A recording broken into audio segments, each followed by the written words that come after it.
Estamos una vez más en nuestro programa Diálogos de Ciudad y les damos la bienvenida a ustedes, nuestros televidentes, y saludamos a nuestro invitado, el profesor Alfonso Cardona. Él es magíster en estudios políticos y es sociólogo, profesor de la Universidad del Pacífico y además es representante académico en la universidad, en el Consejo Académico de la Universidad.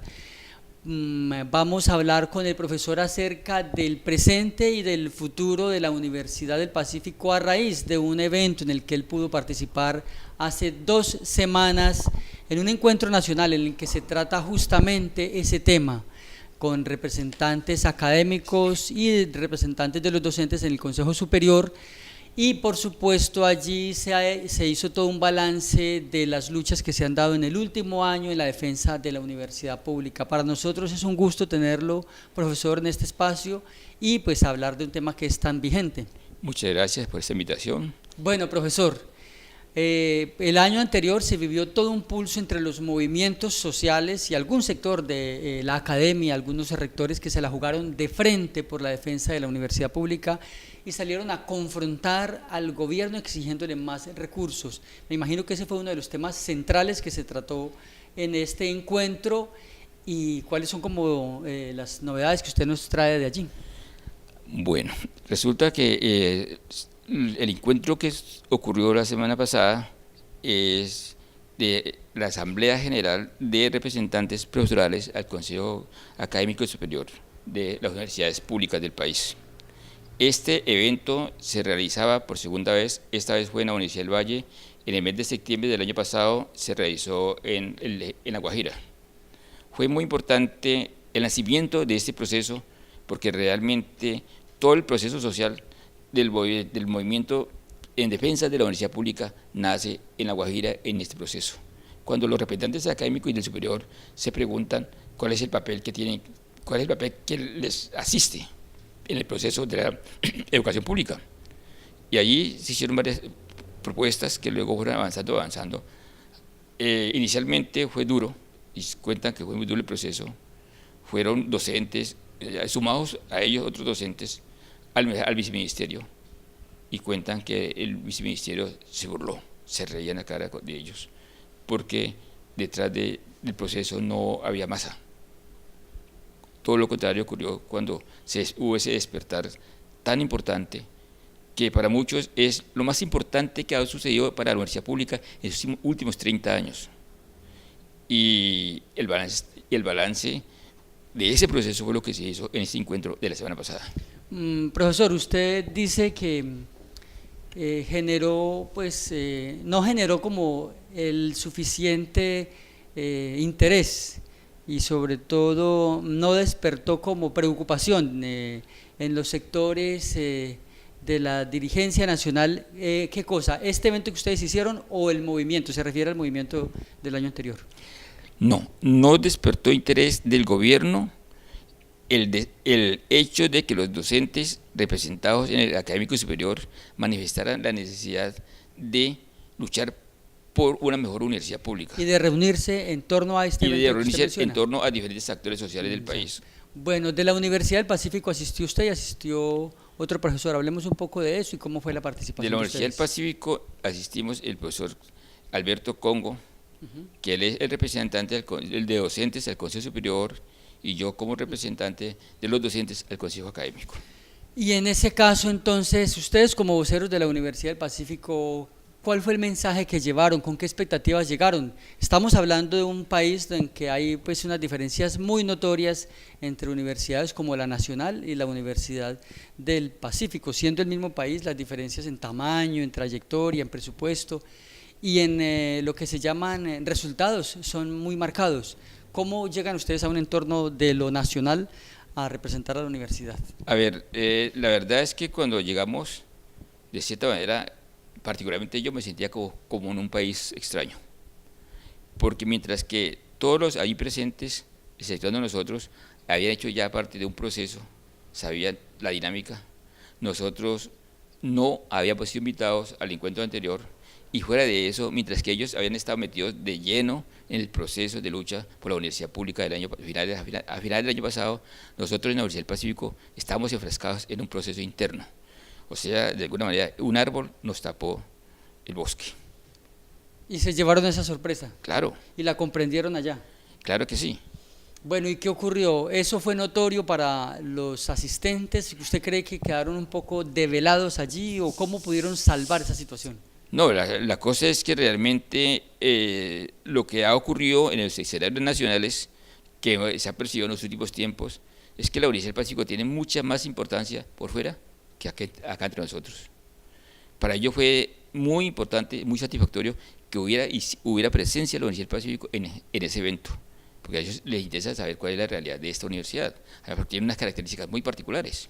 Bueno, y entonces ustedes en este encuentro se preocupan de qué asuntos. Una cosa es salvar la universidad pública o hablar del presupuesto para la universidad pública, pero en ese escenario, ¿cuáles son como los grandes problemas y desafíos que ustedes como docentes que hacen el oficio, el día a día, que conocen los problemas tanto de las capacidades de los estudiantes, los intereses y las dificultades administrativas con que se enfrentan en el oficio mismo, ¿qué fue lo que privilegiaron como los problemas centrales? Bueno, inicialmente había unas preocupaciones de todo el grupo, problemas generales, y es, en primer lugar, con una necesidad de que la gente, que el país entienda que la universidad pública no estaba recuperando tiempo.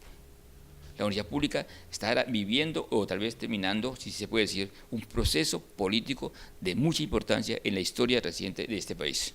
Entonces no se recupera tiempo, se está aprendiendo un proceso. Eso. ¿Y por qué usted hace énfasis en eso? ¿Qué importancia tiene hacer esa afirmación, profesor? Que no se recupera tiempo, sino que se está avanzando en un proceso. Es muy importante tener en cuenta eso porque es que la lucha social la lucha es una lucha política. Y resulta que la gente tiene que aprender que en la lucha política es que se logran las reivindicaciones sociales. Y en ese proceso de reivindicación política que tuvo el país, fueron tanto los estudiantes como los docentes, toda la gente que estuvo allí, aprendieron muchísimo.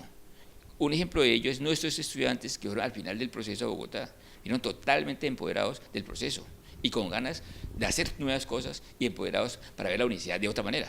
Pues muy bien, profesor, pero yo insisto en mi pregunta, en medio de ese evento, desde el punto de vista de los problemas a que ustedes se enfrentan allá en lo académico, ¿o a qué le dieron más importancia? ¿Al aspecto político, a la financiación de largo alcance o a asuntos más técnicos, más conceptuales de lo académico? Dos cosas fundamentales, lo político y lo financiero. Indiscutiblemente en lo político porque existe una preocupación también, porque existe un peligro grande de captura de la clase política a las universidades públicas. Y eso se hace mucho más evidente en universidades como la nuestra. Es decir, la tendencia a que lo político y los intereses políticos, electorales, politiqueros, el clientelismo penetre en el ámbito de la administración de las universidades en Colombia. Claro, ¿y por qué razón es tanta la preocupación? Porque es que si bien es cierto que las universidades públicas les falta presupuesto para su funcionamiento, pero también es cierto que a veces ocurre que el dinero llega, Ya. poco, pero llega. Pero ¿de qué sirve que llegue si ese dinero no va a ser bien gestionado? Y para ustedes los académicos, que eso es una novedad, ¿desde cuándo han detectado los académicos que eso de lo político, con los intereses políticos, ha comenzado a ser muy presente, muy intenso en las universidades? A ver, eso realmente comienza a hacer fuerza, a crecer mucho desde la Ley 30. Y por eso se está planteando en hacer reformas a la Ley 30. Con la reforma, por ejemplo, al artículo 60 de la Ley 30. ¿Qué consiste? La Ley 30 es, en la ley, el artículo 60 y el artículo 58 en lo que tiene que ver mucho con la estructura de los entes, de cómo se organiza la universidad. Por ejemplo, se ha detectado que hay actores sociales que realmente la pregunta es hasta dónde qué papel están cumpliendo allí. Por ejemplo, una de las preocupaciones, y que no es solamente del nivel nacional, sino acá también hay actores, dice cuál es el papel que está cumpliendo en la Universidad del Pacífico, por ejemplo, el representante de los egresados. O sea, a veces uno se pone a pensar de que no hace cosas positivas, sino que va en contravía de los intereses de la misma universidad por su rol que juega. ¿Y esos temas los discutieron en este encuentro? Eso hizo parte de las grandes preocupaciones. Hay otras preocupaciones, como por ejemplo lo que tiene que ver con las becas de Bicentenario. Eso es un tema importante, las becas de Bicentenario, en donde sí es una buena noticia, porque es la posibilidad de que los docentes ocasionales puedan participar en ese evento. El gobierno tiene para eso 1000 becas, de las cuales, según la distribución, le corresponden 42 becas al departamento del Valle del Cauca, 70% universidades públicas, 30 universidades privadas, 21 becas de esas son para este año, 21 son para otro año. Entonces, el ideal sería que al menos 5 o 10 docentes de la Universidad del Pacífico pudieran hacer doctorado con esas becas, aprovechando esas becas. Profesor, aprovechando que usted acaba de venir de un encuentro nacional, hagamos pues de su perspectiva, por supuesto, como una panorámica para los televidentes de Diálogos de Ciudad, de cuál es como la situación de la educación superior en Colombia, el tipo de universidades que tenemos, cómo las ve usted a corto y a mediano plazo. Esto entendiendo que hay sin lugar a dudas una presión, así lo entendemos, de parte de sectores dominantes y de empresarios para que la universidad pública se abra, o mejor, el sector de la universidad se abra a la inversión privada. Bueno, definitivamente la institución de la universidad pública en América Latina es difícil. Y es difícil porque hay unos sectores muy fuertes, y ahí cuando digo muy fuertes, sobre todo lo que tiene que ver con la gente que maneja los gobiernos desde una concepción de derecha, es en función de privatizar a la universidad pública. Y en ese proceso de privatizar hay muchas formas de llegar a eso. Por ejemplo, hace 30 años, 40 años, para una persona del sector popular era muy difícil llegar a la universidad pública. Hoy muchas más personas del sector popular llegan a la universidad pública, pues la pregunta es, ¿a qué universidad pública están llegando? Entonces ha bajado muchísimo la calidad de esa universidad. Entonces, hace 30 años particularmente, yo, usted, muchos de los compañeros de nuestra edad, estábamos con la seguridad de que terminamos la carrera y de alguna u otra manera había cierta seguridad de que teníamos empleo. Hoy la gente tiene la seguridad que termina el pregrado y seguramente va a medir calles. Entonces, eso es un indicador muy grave de que la universidad pública ha bajado su calidad, es menos competitiva y que hay mucha más oferta. Incluso hay oferta de programas a veces carentes un poco del mercado y eso es bastante grave. ¿Y ustedes pensaron eso también con respecto a lo que ocurre con las universidades privadas que abundan pero que están ofreciendo muy bajo nivel en la formación? ¿Establecieron alguna relación en ese sentido? No, simplemente lo que se dijo allí, por ejemplo, era que hay una preocupación, hoy por hoy hay una preocupación muy grande de la universidad privada. Por ejemplo, la Universidad Javeriana en Cali, decía uno de sus directivos, contaba el rector de la Universidad del Valle, que están preocupados porque el 25% de su presupuesto hacía parte de Serpilo Paga. Y ese programa, por presión de los sectores de la lucha social en defensa de la universidad pública, lograron que ese dinero pasara a la universidad pública. Y luego esta universidad está en crisis. Claro, entonces de repente terminan teniendo una bonanza por la cantidad de estudiantes del programa Serpilo Paga que fueron vinculados a ella, si les ingresó un recurso por ese concepto. Pero si por la presión de los sectores populares sale ese recurso de las universidades privadas, entonces tienen un bajón muy marcado y muy inesperado en su presupuesto. Mire, pero hay que tener en cuenta algo que es importante. O sea, la oferta de las universidades es relativamente amplia, pero el problema es que leía esta semana en el Observatorio de la Universidad Pública que de cada 7.000 estudiantes de cada 7.000 estudiantes que se inscriben en una universidad privada, solamente alcanzan a matricularse creo que 400. O sea, el problema es un problema de pobreza. La universidad pública no está al alcance de los sectores populares, y la universidad pública que llega a los sectores populares, pero cada día su nivel es más bajo. Ya. Eso quiere decir que la universidad pública de Colombia sigue teniendo muchas falencias. Bueno, y ante ese escenario, ante esa realidad que ustedes logran evidenciar, ¿qué tareas les quedan y cuáles son los planteamientos, profesor? Bueno, una cosa muy importante, y me parece que es también buena noticia, es que realmente, además de los doctorados que pueden hacer profesores ocasionales, nuestra universidad es una universidad que tiene solamente 16 profesores de planta y el resto son ocasionales, y que valga la pena decir que hay un sector, una clase política en estos municipios, en esta universidad alejada del país, en donde la clase política local le interesa sobremanera que persista esa situación, porque ahí hay un control político para épocas electorales.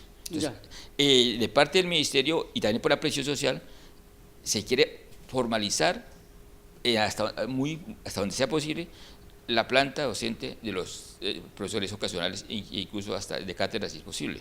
Bien. Eso tiene una explicación, un momentico, y es que, o sea, si los rectores tienen realmente interés en hacer de que se formalice su planta, deben hacer llegar al ministerio realmente una propuesta concreta de cuáles son sus necesidades, porque hay unos recursos importantes para ello. Bien, recordamos a nuestros televidentes de Diálogos de Ciudad. Estamos con el profesor Alfonso Cardona. Él es el representante de los docentes en el Consejo Académico de la Universidad del Pacífico, y estamos hablando de su experiencia, de su participación en un encuentro nacional en que se reunieron justamente los representantes de los docentes en el Consejo Académico y Superior de las universidades públicas del país. Están tratando temas como esos. Pero hay una cosa entonces clave que debemos compartir con nuestros televidentes, profesor. Normalmente la gente no está obligada y no está informada plenamente de los asuntos de las universidades. Estas son cosas medianamente técnicas, y entonces todo el mundo no entiende la diferencia entre un docente de planta, un docente ocasional, y por qué en el caso de la universidad, como usted lo acaba de mencionar, hay solamente 16 docentes de planta. Hablemos un poco de eso, hagamos como un mapa, una radiografía de lo que ocurre en la Universidad del Pacífico para que nuestros televidentes entiendan eso. Bueno, en la Universidad del Pacífico se hizo en el año 2013 un concurso docente que lo lideró la Universidad Nacional de Colombia. Ese concurso docente era para 60 docentes. Realmente el examen parece que para muchos no fue tan fácil, solo pasamos 22 a ese proceso. O sea que quedaron como 40 plantas pendientes. Fuera de eso, el Consejo Superior, en el gobierno de la rectoría de Hugo, aprobó 100 plantas más, y tampoco ha sido posible. Ahí vale la pena preguntar por qué no ha sido posible. Y ahí pienso que tiene que ver mucho con la voluntad política de los rectores que han pasado por allí.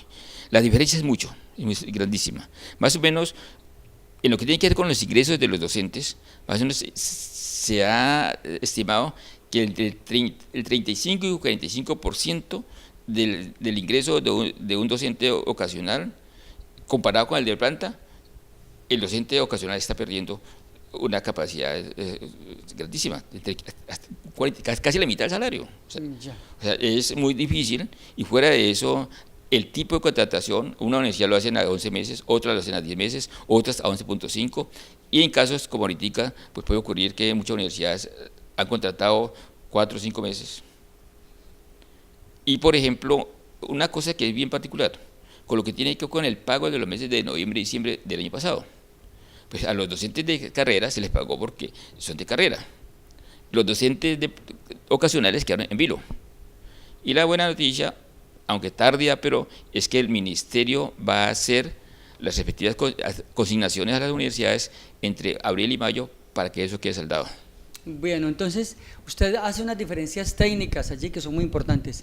El docente de planta tiene mejores condiciones salariales, más estabilidad y condiciones de trabajo, en términos sencillos, más dignas que el docente ocasional. Y eso queda a su vez, ¿qué consecuencias tiene ya para el proceso. Recordemos que la misión principal de una universidad es educar, formar. Entonces el producto final de una universidad es lo que reflejan sus graduados. Esa condición de diferencia entre uno y otro, ¿de qué manera influye en el producto, profesor? Muchísimo. En primer lugar, el ambiente laboral, la inestabilidad, la inseguridad del docente, que en cualquier momento puede ser despedido, e incluso algo que a mí particularmente como politólogo me preocupa mucho. Existe mayor control social cuando un docente es ocasional que cuando un docente es de planta, porque al docente ocasional simplemente se le amenaza. Si usted habla, puede que el semestre que venga no va a ser contratado. Entonces eso le quita además mucha posibilidad a ese docente. Además, por eso hay una cosa que a mí es muy importante y que yo lo viví, porque yo fui docente ocasional en la Universidad de Cauca 8 años, y resulta ser la construcción del proyecto de vida. Mientras usted es ocasional, es muy difícil pensar en meterse a un crédito de una casa, a comprar cosas, una cosa mínima, porque en cualquier momento va para afuera. Entonces, desde esa perspectiva, el docente ocasional tiene que complementar, ir a trabajar a otras universidades y llenarse de clases, llenarse de cosas, y realmente es una vaina casi al destajo. Pero ahí, una vez más, profesor, usted ha centrado su explicación más en la calidad de vida que puede tener o no el docente, pero pensando en el caso de los estudiantes, ¿eso de qué manera influencia el resultado final, la calidad de educación que recibe el estudiante? A ver, en primer lugar, sentido de pertenencia con la institución. O sea, los docentes de planta les corresponde, pues de planta, defender la universidad, estar allí todo el tiempo, y en cambio los de ocasionales, por su misma condición de inseguridad, pues no se van a apropiar. En cuanto al nivel académico, son iguales, o sea, uno ve en ocasionales con doctorado como igual, pero sí es el estímulo a estar, a ser parte de, porque es que no hay compromiso, no hay sentido de pertenencia, entonces es muy complicado, en cualquier momento me echan, es muy complicado. Profesor Alfonso, recordémosle a nuestros televidentes de Diálogos de Ciudad, en el caso de la universidad usted menciona 16 docentes de planta. ¿Cuántos en términos aproximados tiene la universidad en la otra modalidad que son los ocasionales? La universidad para este semestre que viene, y con todos los recortes y con todo lo que ha ocurrido, son 157. Entonces casi que claro, es un porcentaje y el 10%. Claro, eso significa que la Universidad del Pacífico tiene el 10% de su planta docente vinculada de manera definitiva con las condiciones de profesor nombrado, solamente el 10%. Máximo. El semestre pasado era mucho menor porque había mucho más docentes. Por supuesto.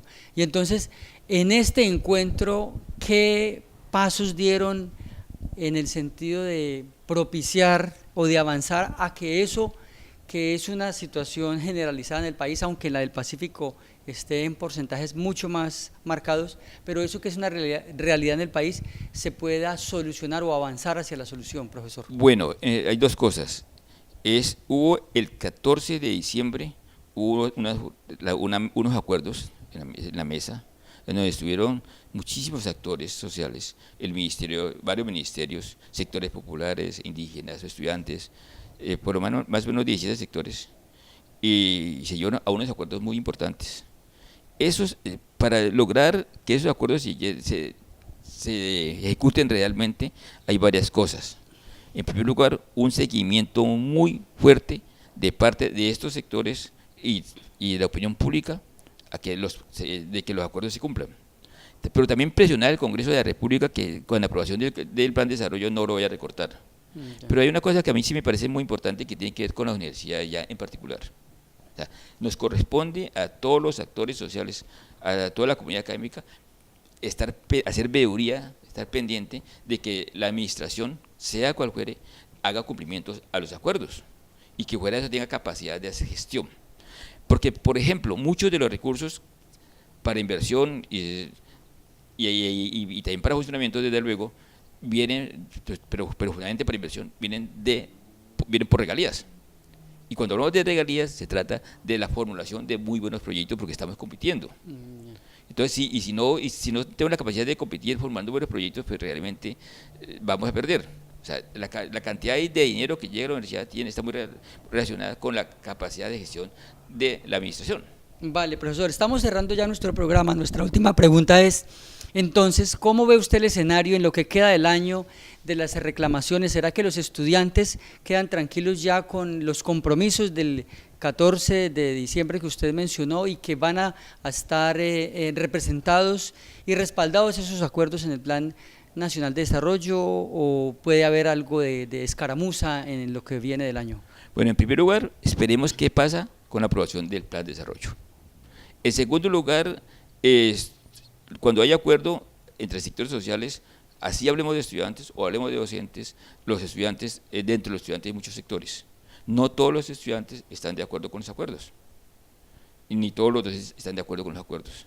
De hecho, siempre va a haber gente que va a estar por fuera de. Una manera de control social de parte del ministerio es tener a los estudiantes en la mesa. Entonces eso legitima que los estudiantes están en el proceso. Ya. Pero pues realmente, como es un asunto político y depende muchísimo el vaivén, puede ocurrir que esa mesa se puede romper. Bueno, pues estaremos muy pendientes de eso, profesor. A usted muchísimas gracias. Esperemos que la gente nuestra de la Universidad del Pacífico y de Buenaventura esté muy atentos y que en la medida que sea necesario, pues salir a defender la universidad pública. Muchas gracias. Tenemos que vernos en la universidad, en la calle, donde toque que luchar, porque la universidad pública es para lucharla. A usted muchísimas gracias, profesor. Igual a nuestros televidentes, les agradecemos por habernos acompañado y les invitamos a continuar con la programación de Yubarta Televisión.